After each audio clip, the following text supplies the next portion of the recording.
Neste Falar Global, saiba como os apostadores profissionais conseguem detectar se está a haver batota num jogo de futebol.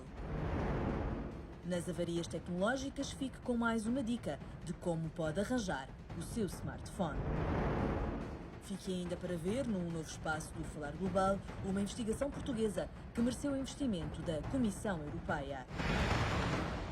Há pessoas que vivem exclusivamente de apostas desportivas, não é o meu caso, ainda assim também vou tentar a minha sorte.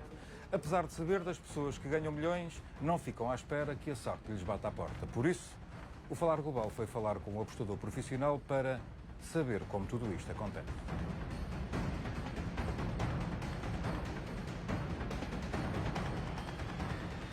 Eu lembro-me de, num jogo, por exemplo, perder 50 mil euros.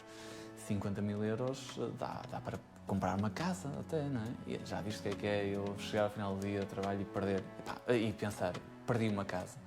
Isso avaria, isso não é bom.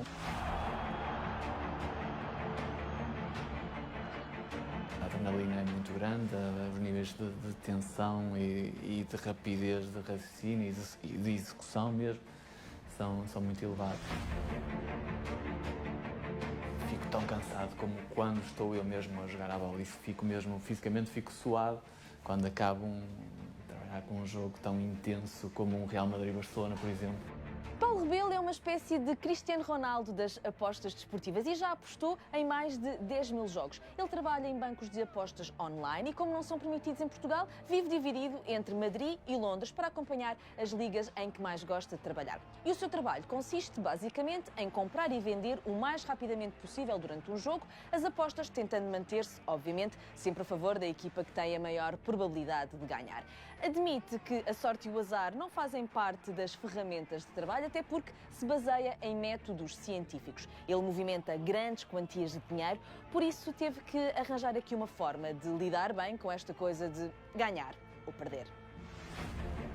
Da mesma forma que se pode ganhar muito, também se pode perder, e muitas vezes nem os profissionais conseguem perceber se, por exemplo, o jogo estiver comprado.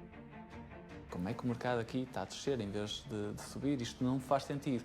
E como não faz sentido, vou tirar proveito da situação e vou contrariar o mercado, porque isto devia estar a subir, não devia estar a descer. E o que aconteceu é que, efetivamente, passado um tempo, é golo contra a corrente do jogo, num lance muito duvidoso.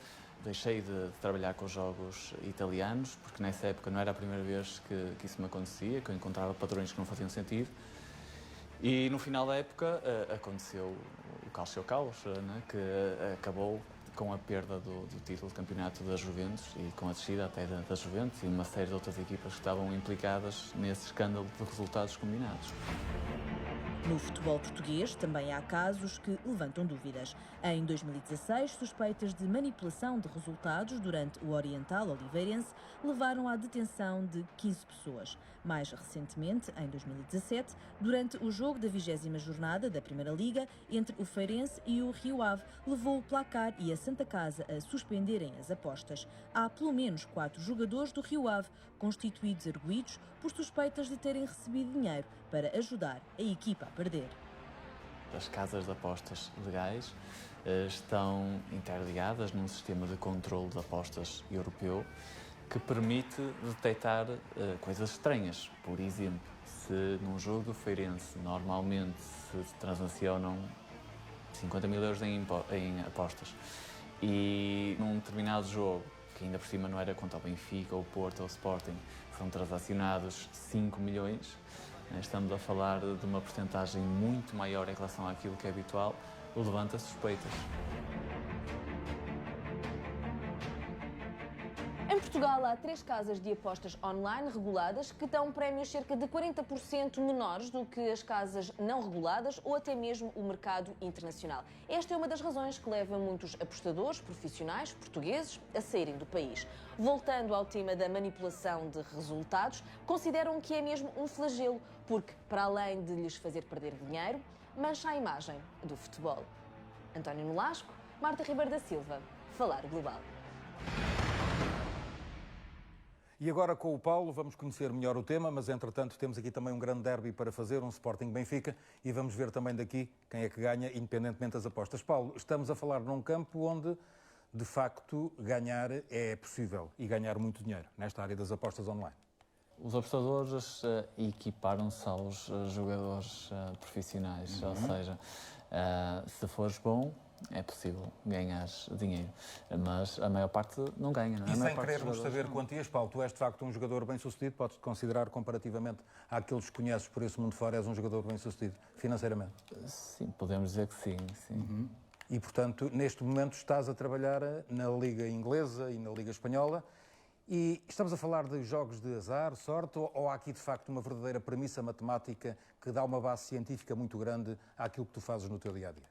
Nós podemos dizer que num jogo específico, efetivamente, pode a sorte ou o azar explicar o que é que aconteceu nesse jogo.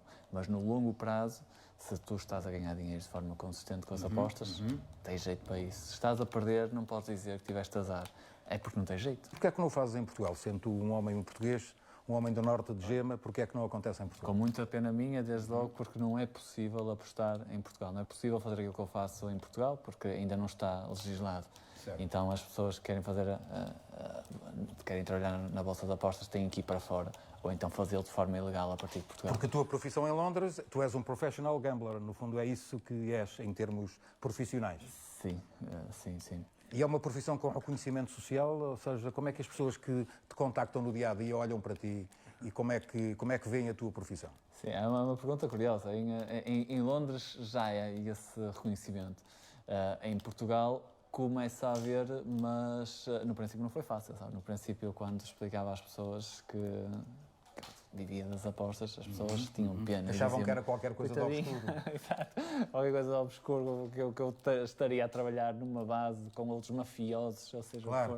E tinham pena de mim, essa era a mesma palavra. Paulo, no jogo que aqui nós estamos a fazer, em que a supremacia de jogo é tua, obviamente com o meu consentimento, como é lógico, mas ainda assim isto permitir-te estabelecer um padrão estatístico e se calhar um volume de apostas que te seria confortável.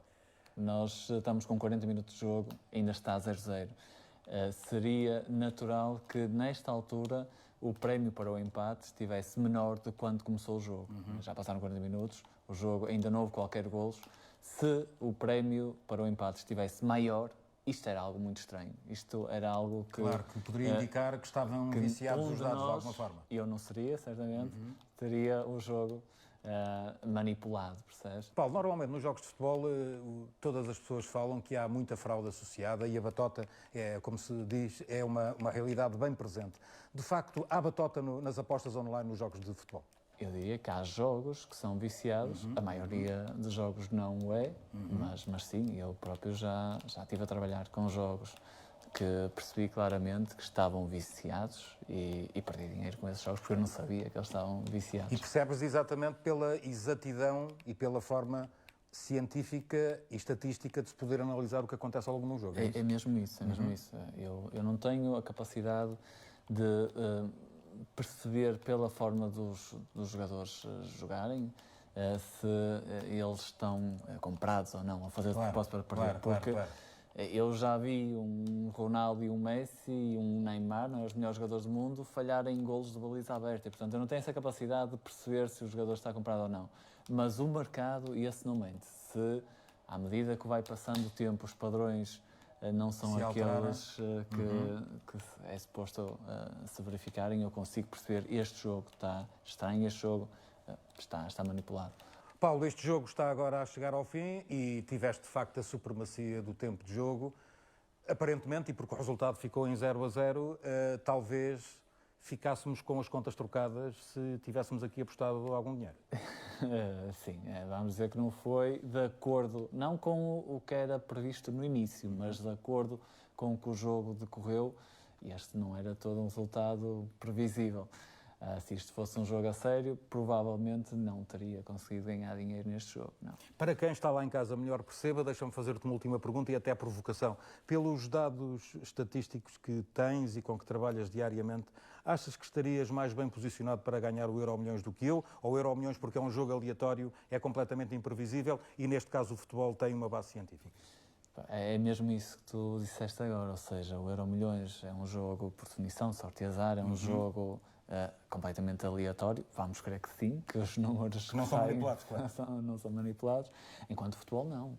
O futebol é algo que é previsível, que se pode estudar, tem variáveis que se podem isolar e estudar, que se pode prever, e é isso que me traz vantagem na hora de apostar, é a leitura que eu consigo fazer dessas variáveis que faço melhor do que a média do mercado. Paulo, aposto que este Falar Global vai ser um sucesso na CMTV. Muito obrigado pela tua presença. Muito obrigado. Nada. E já a seguir, num novo espaço do Falar Global, uma investigação portuguesa que mereceu investimento da Comissão Europeia. Fique ainda para ver mais um cientista português no GPS.